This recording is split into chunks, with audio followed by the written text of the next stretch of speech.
चलिए बच्चों देखिए क्वेश्चन नंबर 47 पढ़ते हैं इस क्वेश्चन को। क्या कह रहा है? 47 क्वेश्चन है हमारे पास। 5 ईयर एगो, 5 साल पहले, Noori was thrice as old as Sonu. Noori क्या थी? थ्राइस थी। किससे? सोनू से। ठीक है, मतलब 3 गुना थी एज में। 10 ईयर्स लेटर, और 10 साल बाद, Noori will be twice as old as Sonu. और नूरी क्या हो जाएगी? 2 गुनी हो जाएगी 10 साल बाद सोनू की एज से। How old are Noori and Sonu? Noori कितने बड़ी है और सोनू कितना बड़ा है, यानी कितने उम्र है इन दोनों की, ये हमें इंडिविजुअली बताना है। ठीक है, कोई दिक्कत बताओ? नहीं है ना? तो कर लेंगे। एज रिलेटेड क्वेश्चन है, फिर से एक नया क्वेश्चन एज रिलेटेड। इजी होता है, बहुत इजी होता है। देखो हमें बस क्या बनाना है, इक्वेशन पे ध्यान देना है। इक्वेशन ध्यान देने के लिए और हमें क्या ध्यान देना है? स्टेटमेंट पे। देखो 5 ईयर एगो, 5 साल पहले, एक स्टेटमेंट यहाँ तक खत्म हो रही है, ठीक है, और दूसरी स्टेटमेंट यहाँ से स्टार्ट हो रही है, और ये स्टेटमेंट हमारी यहाँ खत्म हो रही है। ठीक है, ये दो स्टेटमेंट है, इन दोनों स्टेटमेंट को ही बस ध्यान देना है, इन्हीं को ध्यान से पढ़ना है, बस आपका काम खत्म। ठीक है, तो हम क्या मानेंगे? पहले प्रेजेंट एज मानेंगे। Let the present age, let the present age of Noori, ठीक है, नूरी की मान लेते हैं बी एक्स। क्या है? एक्स ईयर है। And present age of Sonu, Sonu की प्रेजेंट एज क्या है? B Y, Y year. तो एक्स ईयर ओल्ड है एंड वाई ईयर ओल्ड है। एज प्रेजेंट मतलब अभी वर्तमान की आयु, किसकी? नूरी की और सोनू की, दोनों की। ठीक है, अब हमें क्या करना है? Solve it by elimination method. और इन दोनों को जो पहले इक्वेशन बना लेते हैं, और उसके बाद हमें किससे सॉल्व करना है? इसको एलिमिनेशन मेथड से करना है। कोई दिक्कत नहीं है, इजी होता है हमारे लिए, है ना? चलो देखिए, अब हमारे पास क्या है? 5 ईयर एगो, 5 साल पहले। लिखते हैं पहले 5 ईयर अगो, यानी कि पीछे, 5 साल पहले की बात हो रही है। 5 साल पहले age of Noori, age of Noori, Noori की 5 साल पहले एज क्या होगी भाई? आज की एज से 5 साल कम कर दो, है ना?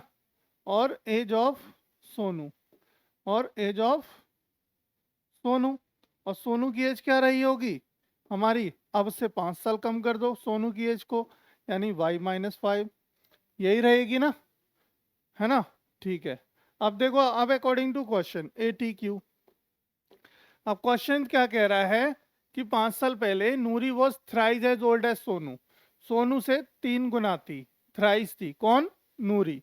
तो नूरी की एज क्या है? x-5। ठीक है, थ्राइस किसको कर देंगे हम? सोनू की एज को। किससे? थ्राइस, 3 गुना कर देंगे सोनू की एज को, ताकि ये दोनों बराबर हो जाएं, इक्वल हो जाएं। ठीक है, तो ये हमारा बन गया, अब एक इक्वेशन के रूप में आ गया। बट अभी ये स्टैंडर्ड रूप नहीं है इसका, स्टैंडर्ड रूप हम इसको सॉल्व कर लेते हैं। तो देखो कैसे करेंगे? x-5 बराबर 3 का अंदर गुणा करो, 3y माइनस 3 पंजे 15। तो इधर ले आओ इसको, और इसको उधर ले जाओ, तो x-3y बराबर, ये उधर जाके प्लस का हो जाएगा, माइनस का 15 और प्लस का 5, कितना बचेगा? माइनस का 10। ये आ गया आपका समीकरण नंबर 1। समीकरण 1 आ गया बेटा, देखो, है ना? पहली इक्वेशन आ गई आपकी।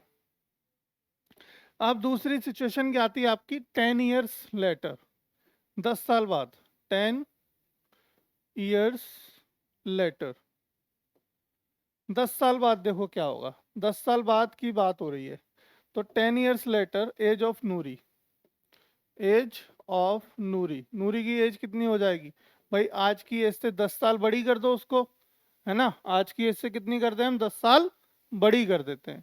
और एज ऑफ सोनू, और सोनू की एज क्या हो जाएगी? आज की एज से 10 साल इसकी भी एज बड़ी कर दो। ठीक है, अब क्या कह रहा है वो? नूरी की एज की नूरी 2 गुनी है किसकी? आपकी सोनू से, हो जाएगी, मतलब हो जाएगी, ट्वाइस हो जाएगी।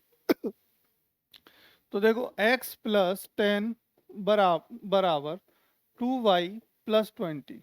ठीक है, तो x-2y बराबर वाई को इधर ले आओ एक्स के पास, इसको उधर ले जाओ, तो 20 में से 10 माइनस हो जाएंगे, 10 बचेंगे। तो ये आ गया आपका समीकरण नंबर 2। इक्वेशन नंबर 1 आ गई एंड इक्वेशन नंबर 2 आ गई। ठीक है, इक्वेशन नंबर देखो 1 आ गई आपके पास, 2 आ गई, और दोनों में x क्या है हमारे पास, दोनों सेम है, तो x हमारे कट जाएंगे, यानी एक में से समीकरण नंबर 2 को माइनस कर दो। ठीक है, तो यहाँ पे लिख लें पहले, देखो x माइनस 3y बराबर माइनस का 10 और x माइनस 2y बराबर माइनस का 10, सॉरी प्लस का 10, और ये प्लस का 10। ठीक है, ये पॉजिटिव 10 आ रहा है, यहाँ पे माइनस का 10 आ रहा है, कोई बात नहीं, ठीक है, सब सही है, अभी तक तो हमारा सही लग रहा है। देखो अब क्या कर दो, इनको माइनस कर दो आपस में, है ना, तो माइनस करेंगे, ये माइनस हो गया, ये प्लस हो जाएगा, ये माइनस हो जाएगा।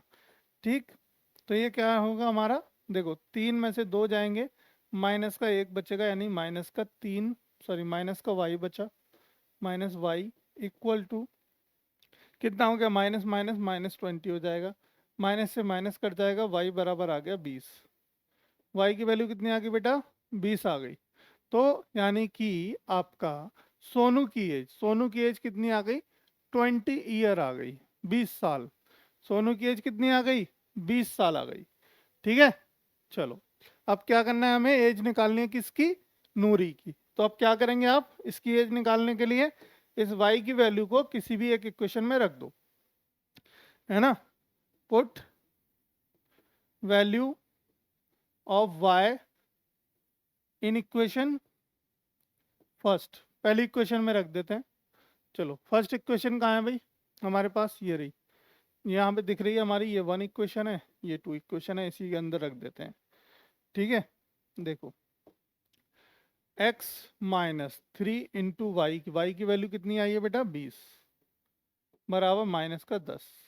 ठीक है, x माइनस ये कितना हो गया, 3 दूनी 6, यानी कि 60 हो गया, बराबर minus 10।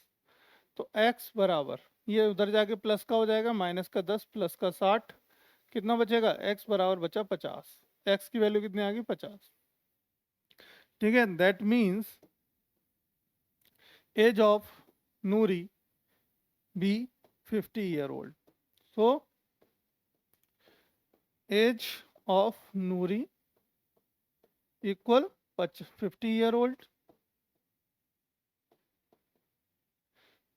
As of Sonu equal कितना हो गया, 10 ईयर ओल्ड, 20 ईयर ओल्ड।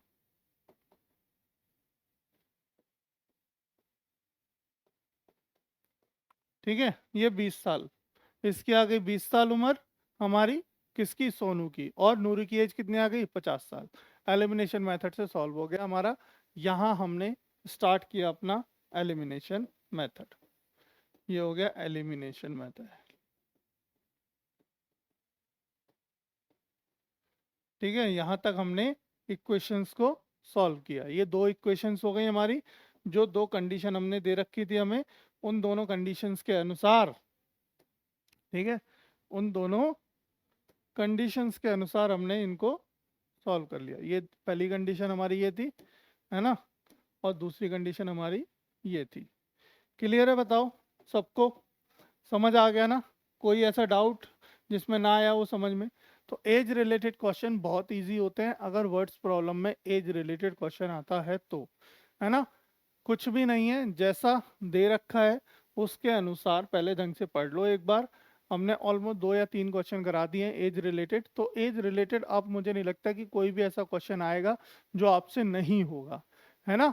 तो सारे क्वेश्चन आप कर सकते हैं बच्चों, अब कोई दिक्कत नहीं होने वाली, अगर आपने प्रॉपर तरीके से फॉलो किया है, यानी कि हर वीडियो को अगर ढंग से देखा है, तो अब मैं नहीं समझ सकता कि कोई भी क्वेश्चन आपसे छूटेगा।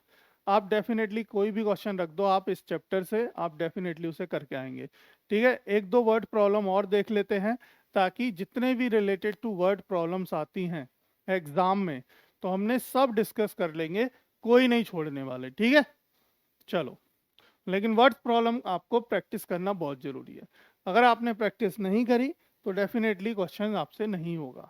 चलो फिर आगे देखते हैं, देखो नेक्स्ट क्वेश्चन।